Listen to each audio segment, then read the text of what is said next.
Amraiwadi WhatsApp ગ્રુપની chat viral થતા ભાજપમાં આંતરિક ભડકો, ધારાસભ્ય સામે કાર્યકરો અને હોદ્દેદારોએ કાઢ્યો બળાપો, કાર્યકરો અને હોદ્દેદારોનું સન્માન ઘવાતું હોવાનો આરોપ.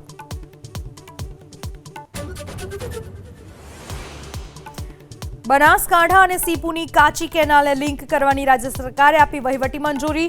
119 કરોડના ખર્ચે ભરાશે કેનાલ. ગૃહમાં ધારાસભ્ય માવજી દેસાઈની રજૂઆત ધ્યાને રાખી રાજ્ય સરકારનો ઐતિહાસિક નિર્ણય.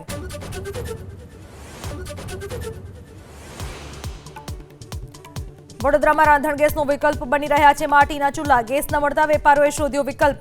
500 રૂપિયાથી લઈને 10,000 રૂપિયા સુધીના ચૂલાનું ધૂમ વેચાણ.